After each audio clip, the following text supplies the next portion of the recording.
Hey guys, this is Ryoma, co-showrunner of Book 4.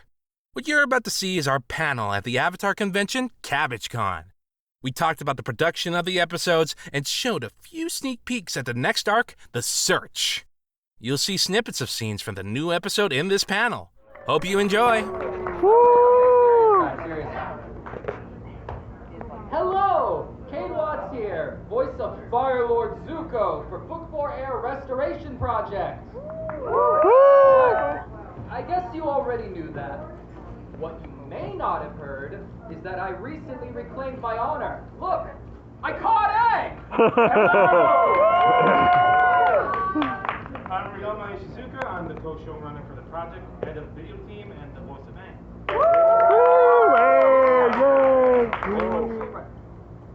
The showrunner isn't here, is he? Got this. And Zuko? You and me. Yeah, right. Yeah. She never breaks character until the DVD commentary. Oh, I got this. I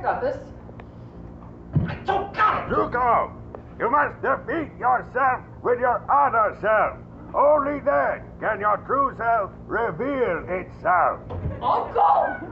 Our voice of Iroh, everyone!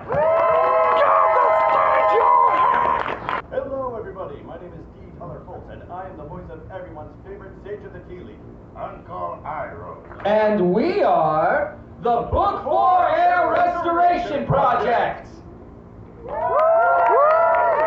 So what is the Book 4 Air Restoration Project? Why don't we ask our executive producer, because we finally got one of those, Wong, everyone! Hello, everyone. I am Wong, executive producer and occasional background voice. Right? So what exactly is the Book 4 Restoration Project? Well, we are a group of professional voice actors, comic artists, musicians, and audio and video engineers, writers, putting together an own pseudo Book 4 of both official materials as well as some stuff we produce ourselves for Avatar: The Last Airbender. Which also means we are rich in spirits but poor in money. But thanks to all your help and support, we were able to completely adapt The Promise, fully voiced and orchestrated, and partially animated. And as head of the video team, let me introduce one of our most important behind-the-scenes members. Hey, my name is... We practiced this!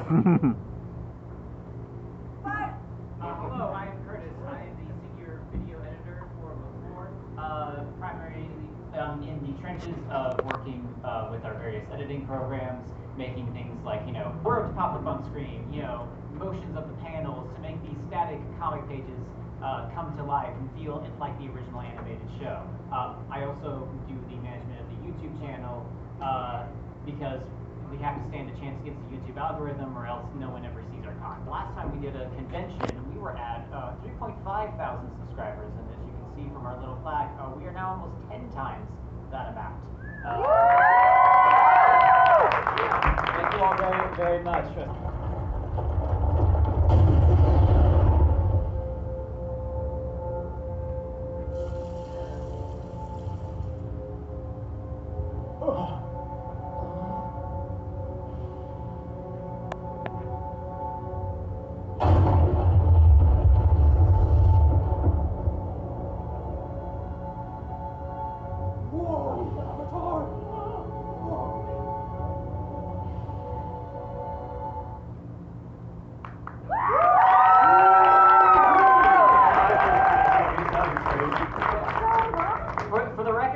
Did not edit that scene. But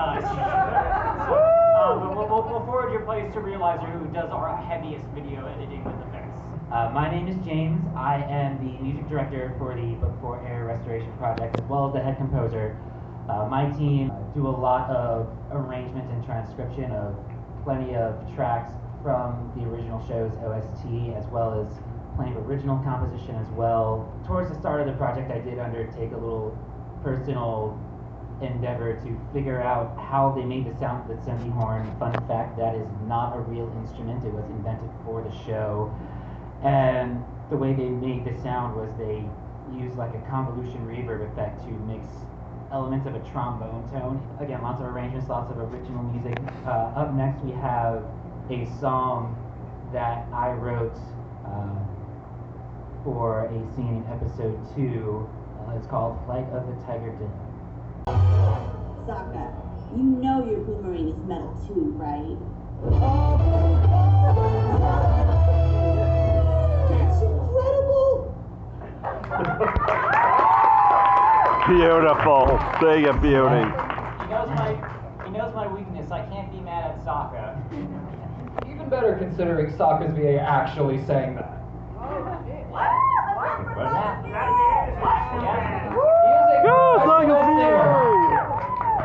But it wasn't only the promise that we adapted, was it?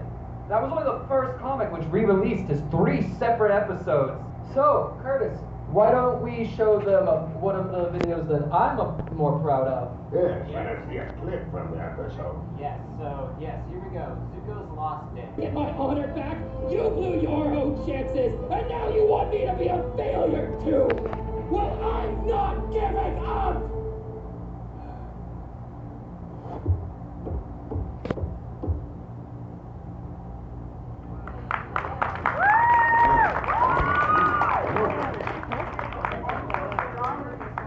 So, you ever just see your younger self and just cringe? All the time. Where are we? All the time. Well, the Zuko prequel manga isn't the only comic we've managed to fit in our season's timeline either. You are correct. Our head show writer and other... What? He means nobody. Roll the clip. Roll the clip. Roll the clip. Wow! This place is full of airbender stuff! The sun is setting on the Fire Nation. We will burn what we must to keep ourselves warm. Aren't you a little far from the Fire Nation? One doesn't catch pheasant squirrels from the comfort of their home. You hunt them where they live.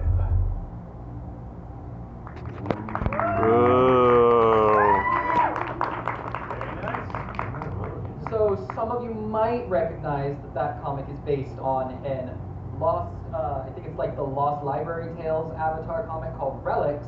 Our head character artist, I believe is her title, Melissa Palacios, took the original pages and redrew them to make Aang more adult-like rather than his book 1 self-replaced Zhao with Ukano, who was Mei's dad, for those of you who don't remember, governor of New Ozai. Lost his baby because he let everybody out because of a fake octopus plague. I suppose I could try to... Who? You're saying I shouldn't press my luck. Prime Minister for what? Well, hello there, Restoration Project. Of course, your focus is on Zuko, the Firelord. Who is this? Tell me, why is it that only the elite we get to focus on their pathos for the majority of the promise? And then focus again on when they're young and when they're old? You know the people will not stand for this. They want the real main character, the real heartthrob. Aang? Sokka of the Water Tribe. And you are? Now who am I? It doesn't matter who I am. Wait, what the hell am I saying? How's it going, everyone?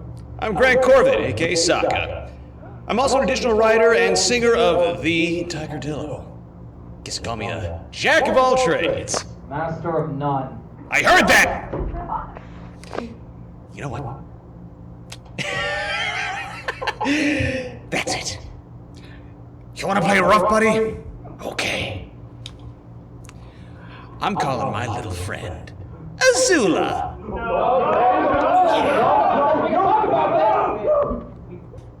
Azula?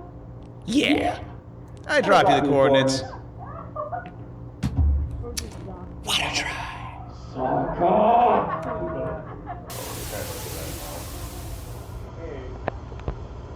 Maybe nothing bad will happen?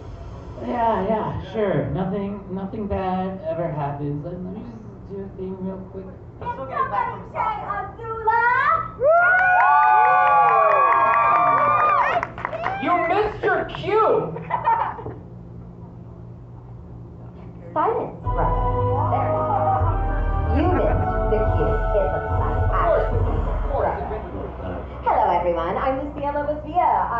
co-showrunner, I'm the head writer, and I'm the voice of Azula. How's everyone doing today? There, I don't want this anymore. You can have it. I don't need it. I'm taking this, Uncle. Well. Why is it always about Zuko? Why was all the pathos and the promise all about Zuko? When he's young, when he's old, it's all Zuko. The people will not stand for this. Yes, Grant already said this. What? Like literally word for word. Don't be doing this, Scar. These ain't all stories after everything. Shut up, Uncle! All right. You want something new? You want shock and awe and surprise? Well, I'm not the only one who's tired of the status quo. Oh yeah! You in what army, Lucía? What army? Maybe the world's greatest earthbender. Arise, Toph, Big Bong! That's not... What's happening? Hi! I'm Toph, Big Bong! This is war. Nice flying banner you got there, Azula. Hi everyone, my name's Adam New. I voice Ho Tun in the Book 4 Restoration Project. Fun fact though, recently I also voiced Ho Tun for the YouTube channel Merry Move Comic Dubs, and that one was actually sponsored by Dark Horse Comics itself, so kind of, I'm an official voice actor for Ho Tun. Oh. What is this? What's going on? Where's Toph? Oh, we're doing this in character? Oh. Yeah, where is she? She said she couldn't be bothered with this panel, though she is on your side. But she said that I should step in and understand. So where are her other two students then? Well, Penguin was distracted by Artist Alley because she said the prince matched with their shoes, and Dark One said they were dedicated to being, they were born to hate.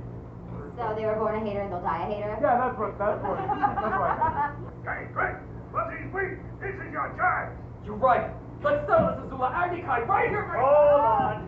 I did not have the money for insurance and pyrotechnics. Slow your roll. But she's crazy and she needs to go down. She did go down. Now you have to get along and be friends and stuff. But so you said order. No insurance for it. Well, buy insurance. Fine, but I'm not happy about this. I am. I was one of the part of the panel. Why don't we check out the Ho Tun clip? Yes, why would we check out a Ho Tun clip? Nobody cares. Yeah, I think I got the feedback from Grant. Yay, here we go. All right. He just found a spider wasp in his soup. What's all about full too? Actually, it was more like half a spider wasp. Bingo was in a marketplace, arguing over shoes with one of her family servants. I want them, I bought them, and the Dark One was people watching at a street corner. I hate you, and you, and you, and you. That was me. I was in there.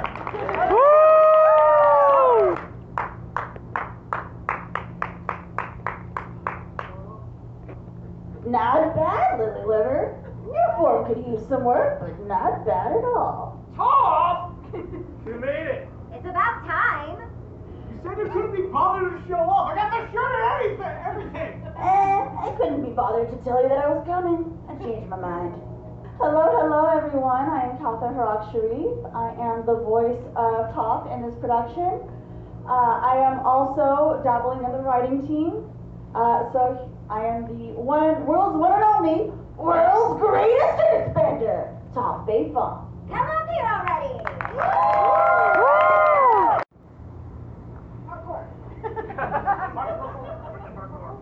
Oh wait, hang on. I gotta update the thing now. Fine, I'll be in the front. I'm the main character now. Look, she might have killed you, but she only mortally wounded. Oh, he got better. Please. What was it? Wed, bed, and behead? I always say behead Aang. He's gonna come back to life. It doesn't matter. So. Anyway, Toph, you're certainly a free spirit, aren't you? You guys, you think this is like a stage joke? No, most of them seriously had no idea I was coming till the very last minute. That's true. So their shock is partially real. Yeah. But I want to take this opportunity to ask the really tough question. Why the heck wasn't Toph in the search? Why wasn't she? Answer! That is a good question, actually. We don't have an answer, but we have a solution. So, when we were going through the comics... I'll take it! to adapt them, so just like we adapted Relics, the side comic, to fit into our continuity, we've done some adaptation to The Search as well. We thought that a story that is about filial piety, abusive family dynamics, identity, all of these things were really lacking for not having Toph's perspective. Not only because she's also someone who came from a wealthy family that enforced a lot of social pressures on her and abused her, but you know, her relationship with identity and with faces, as seen as she's blind, is very different from the rest of the cast. And we thought it was a shame that she wasn't there, considering that this is a big element of The Search. So we thought, we'll fix it. So as you can see, we've actually altered the panels to edit Toph into the scene. And we found that it actually added a lot. We've written some original scenes with her, and she had a lot to say, we figured out as we were writing this. So I'm really happy to have included her. And for anyone wondering, Toph and Zuko do get their field trip here. On top of that, we did want to go more into some of the other characters that didn't get explored as much, but we'll talk about that in a second. First, this scene right here, you guys want to see this dubbed? Yeah! Let's go! Let's see if you can spot the difference. The open sky above us, a daring mission before us, and friends all around. Just like old times, isn't it? Too bad Suki couldn't be here. Well, instead of Suki, now we have... So tell me, kids, I've been dying to know. Which of you miscreants did she approach first? What are you talking about? None of you had even met me yet. How did she convince you to help her ruin my life? That's enough, Azula! Put that away, Zuzu. It's just small talk. Sigh. I miss Suki. You said it. As you can see, she fits seamlessly in. It feels like she's supposed to be there, right? So one thing that I personally, as writer, I know you got to hear from the musicians and the composers and some of the voice actors, but as the head writer, when we were first talking about The Search, I don't know how many of you know, this is the only one of the comics that actually got dinged by disability activists for how it portrayed mental illness and how it portrayed the heroes reacting to mental illness. Originally, she was going to be in the straitjacket for the whole adventure. If you find old sketches of the cover, that was bad. They got dinged because that's legally considered torture. You cannot hold people in straitjackets for long periods of time. So thankfully, they walked that back. But this story, I think, I actually got a letter when I was working on after The Promise came out from somebody who told me that they were autistic, well, they are autistic, and that when they were young, they had a lot of problems with emotional regulation, sometimes had meltdowns, and that it made it very hard to be friends as a kid. And the way that they comforted themselves was, well, I bet Aang and everyone else from the show would love me. The gang would understand what I'm going through. So when they read The Search, they said that they were devastated because Azula in this story is showing trouble regulating her emotions. She's having hallucinations and delusions she can't control and which terrify her. And he thought that the way the gang is constantly yelling at her or you know, being physical, at one point Zuko dangles her over a cliff. And he said the fact that they treated her that way made me feel like, wow, even Aang would hate me. Even the gang would hate me for something I can't help. When I saw you guys were making some changes to The Search and that you said you wanted to be more sensitive to the mental health issues in it, it meant the world to me. And he said, I pledged the same day and I want you to know how much it means to me and that I'm trusting you. I'm an adult now, so it doesn't hurt me anymore, but it did hurt me then, and I know it'll hurt other kids, so please, I trust you. And when he told me that, I sat down at my computer and I was like, I have to do this right. What a betrayal would it be for me to come up here and say, I care about mental health, and then not put the work in. So I did. So our version of The Search is changed with this in mind. Don't worry, Azula's still Azula. She's difficult. But what we wanted to change was not how Azula's acting, but rather how the gang reacts to her. When she's having a hallucination, a delusion, a painful moment, they approach it with more empathy most of the time. And if they don't, if they mess up, it's addressed. It's not just left so the narrative acts like they acted correctly. With that, we then showed 2 new scenes from the new episodes that got everyone at the panel excited. We got to meet a lot of you at Cabbage Con, and we appreciate the support you showed us. The following scenes are only snippets, and the full scenes can be found on our Patreon. With that said, here they are. Thanks for watching. It looks exactly how I remember it. Nothing's changed. Well, it's certainly quieter than when you were in there. A lot less whining. Gah! It does feel like a dream. So many times I imagined this moment. It's not what I expected. What? Was the Heroes Parade not good enough? Did you want a hug from Daddy too? If it'll stop your blubbering, I'll do it. All this drama is going to get us caught. Why did you do this? Why would you help me? Because I'm a great sister. Oh, don't look so shocked. You may be a failure and a dum-dum, but you're still family. No one should get to pick on you but me. We set out to reunite a mother and son. Instead, we united a brother and sister. But that means she's your sister too, you know. You gotta have some kind of feelings about that. Don't you, Azula? How did you know I was here? I was silent. Yay! Okay. Let's calm down for a second. I don't want to fight you. Because you'll lose. Obviously, you've made that perfectly clear. I just want to talk. Look, no more Mr. Boomerang. I have nothing to say to you. I have something to say to you. I don't care what you have to say. Even if it's an apology?